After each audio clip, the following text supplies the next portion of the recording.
Welcome back to Bloodstock TV, guys. I am sitting here with Andy and Mick from Death Collector playing today at the festival. Lovely to have you here, guys. How you doing? Very well. Looking forward to it.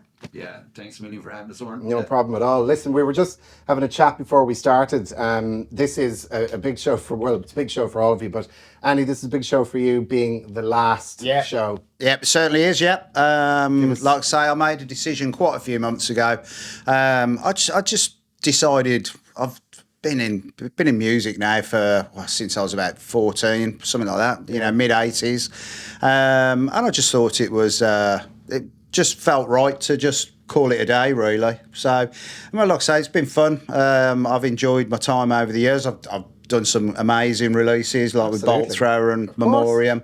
So I think I've done enough to sort of like just... Yeah, and what a way to like talk about, there's beautiful weather here today, and also, finishing up at... I mean, that was it. I mean, as soon as I sort of like knew we were doing Bloodstock, I thought, do you know what, that's the right show just to call it, because it's a great show for the band as well. It's a great way of sort of like, showing a lot of people that probably haven't heard about, because I mean, the way with bands, like, they're sort of like, you can, you get a release, and there's a lot of people out there that still don't get to see you. So hopefully this will be another way of just showing what the band's about, and then the lads can take it forward and sort of... Well, you can start working on your book then, your tell-all book, yeah? No, I'm not, no. I am going to be concentrating on my ambient electronic music, which I got into quite a few years ago. And so I'm just going to do that at home. Yeah, I enjoy doing it, Whatever puts a smile on your face, man, absolutely. But you did mention there about when, the lads moving on. That was actually my next question. So, like... what are the plans? It will be continuing Death Collector, because I mean everyone is involved in other projects as well. Just to let you know. Yeah. So is that what's going to happen, Mick? Yeah. Yeah. So like we have a gig coming up in Glasgow there at the start of October. It's for Matchful Times are running it. Okay. So, yeah. We'll play that gig. We've nothing else booked for the rest of the year, so play that gig. Then we'll get down to like talking about writing new music, recording it, releasing, see how things go anyway. Yeah, nice way to, I suppose, finish off this year and just calm everything down. And I mean, as I said, great send that for Andy as well for today. Like, do you mean? Like, absolutely. Yeah. But I mean, realistically, the schedule that we had for this year, the Glasgow one was always going to be our last show for the year. Okay, right. Basically, because exactly what you're saying, everybody else is in bands. So, it's sort of like this sort of like band was always started off as a project, really. It was never supposed to be a band. And so, it's to give everybody else enough time to do what they need to do with, with their other project, bands, really. Yeah. So, yeah. Well, look, I mean, I wanted to talk about the album because... it's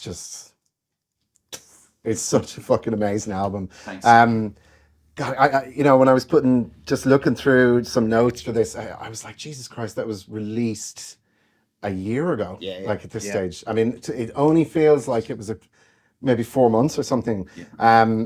It's it's no bullshit old school DM, which is what we absolutely love, death metal. Obviously born out of pure passion for the genre. When you were putting those tracks together, did you collectively know that you had got something that was, because it is a fantastic album, and it just captures, I think so many bands try to capture that really old school death metal sound and they don't pin it, they don't get it, but you guys absolutely nailed it with this. When it was all coming together, did you feel that, oh yeah, this is we've kind of captured that kind of lightning in a bottle, so to speak? Yeah, it was good fun writing the songs, right? It was like the main goal anyway was to have fun writing songs, writing music, right? So it started off, we were doing covers on YouTube and things like that. Then Seth and Andy were talking about maybe writing original music and see what happens. Yeah, it got to that point. Yeah, so it just came together very naturally that way. Didn't expect it to grow legs like it did, but it did. Like, so it's very easy to write the album as well, like considering it was done remotely, like we bounce ideas back and forth to each other. Songs came together really well. The overall goal of it was like to keep it as catchy and as simple and straight to the point as possible, but also to have like a kind of a live feel to the songs like on the album. So I think we achieved what we were after anyway, and I'm very, very proud of it. Like, I'm very happy Yeah, with you how it should turned be. out as well. It's Like, a fantastic album. Thanks a million, yeah. And anyone that has not heard it yet, I urge you, please just go find it. It's on all the streaming platforms. Yeah. And then if you do like it, fucking buy it. Actually Yeah, buy a please. physical copy, because that's Buy 2 copies each. yeah, one for every member of the family. Yeah.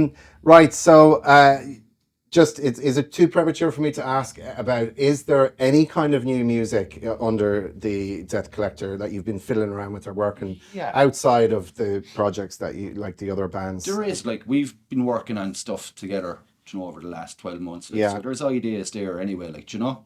So it's still kind of more or less in the same vein. So it's still straightforward, catchy, you know? Yeah, kind of in your face death metal. Yeah. Okay, very good. Yeah. So we'll just see what happens as we get into next year, I guess. Yeah. Just a kind of a general question about death metal that I like to ask bands that are in that genre. I feel that just personally, like, I grew up with it. It was amazing when it came out. It was that to me is the golden era. And then it started to kind of, you had certain bands, I'm not naming anyone, but bands that were just, it sort of got away from the true essence of it, and it was kind of, how fucking fast can we play, and how can we... Exactly, and I feel that it's kind of just coming back down to reality a little bit now. Yeah. I just wanted to get your take on that, about the current, obviously we're not going to be naming bands here, but just the current sort of feel within the death metal community. Do you feel that it's kind of edging more back to a traditional, like, let's not outdo each other, let's just write great fucking... I think so, yeah. I think it's getting more back to basics. I know exactly what you're talking about. There was a period there for about 10, maybe 15 years between like the late 90s to like maybe 2010, 2011, where it was all about technique, how fast you can go. It was, wasn't it? Yeah, that was it. Like, and I think songwriting got lost during that. It started to come back. Like, I mean, there's a lot of really, really, really good death metal bands that are writing amazing music that's straight to the point. It has kind of like a throwback, like, say, to the glory days, like, of the late 80s, early 90s. It has that feel to it.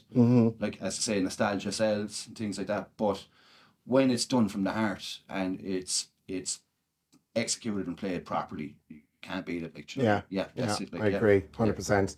I mean, just, I said I wouldn't mention bands, but like, just Obituary's new album is killer, Cannibal Corpse, and 200 Stab Wounds. Have you had a chance to hear that new album? I heard a couple of tunes already. It's pretty good. Amazing. Yeah. And that was just a side project that the guy was doing, and it's blown up. But it's just a pure right from here. Yeah, thing, that's what it is, isn't it? It is. Yeah. But I mean, there's a lot of underground UK bands that are really getting a feel for, you know, that old school sound anyway. Like, so that's really good as well. Like, but I mean, like I say, I mean, I've sort of like I've had the benefit of being in it from the start, and then having time off, and then coming back into it.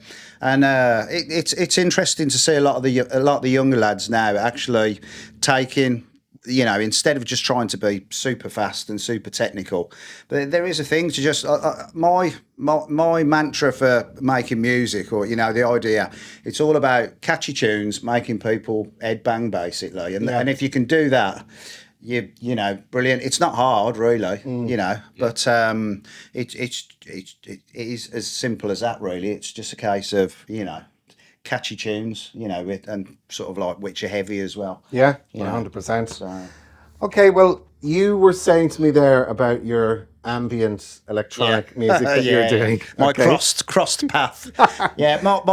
Myself and Jason Walton, you know, from Agaloth. Oh yeah, we do it. Yeah. But it's just a little bit. It's a weird thing, really, because Jason was part of the Death Collector whole thing, you know, band project, and as soon as we started getting offered gigs, we sort of like realised that maybe flying someone in from America maybe be a little bit, you know. So you know, I mean, we sort of, it's Avenue is it's we cover it, don't we? But so anyway, so we had to sort of like make a decision with Jason, and sort of like we knew each other liked electronic music anyway, so we sort of like said, why don't we you know, do something, and we did a sort of like 4-track EP.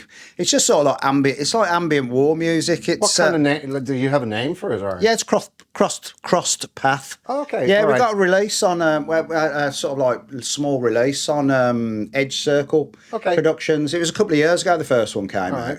We've got a second one that's in the pipeline, but we're having there's been a few issues with releasing it. So what we're going to do with this one is we're going to release it ourselves, like so. Yeah, but it's just something I've always. Funnily enough, the way it came about was when Memoriam came together. Yeah. We had this idea of between songs, we didn't want any silence, so it was like, all right, let's samples, that kind of thing. So myself and Scott, who are quite like doing that kind of thing, just tinkered around with a few bits and pieces, and I sort of like got into it. Yeah, I thought this is that's it. Yeah, you know. Yeah, you know, sort of like on a Friday night in the back room, like, you know, me cap the wrong way round.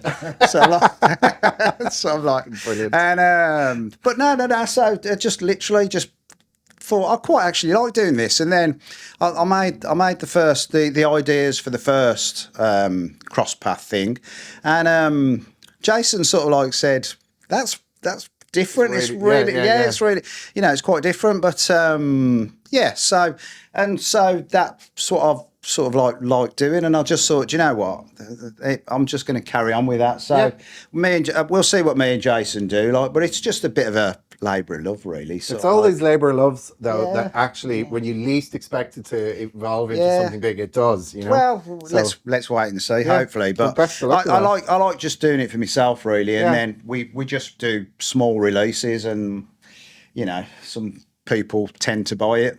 To see where it takes you. And Mick, you've got stuff going on as well with Zealot Cult. That's right, where are you at with that, and what's happening with that? So we have our second album recorded. It's gonna have to be mixed and mastered. So Gord Olsen from Darkened, he's mixing and mastering it. Okay. He would have done the Deck Collector album as well, like. Right. Yeah. So yeah, just waiting to get that back, get the artwork. 2025. Yeah. More or less, I'd say, with the way things are going anyway, with vinyl pressing and things like that, we'll be looking like 9 years backlog. Yeah, it's ridiculous. It's 84 years and still waiting for this album. Brilliant. I'm still waiting on me 10 ton slug vinyl. Yeah. Sean, what's up? What's up?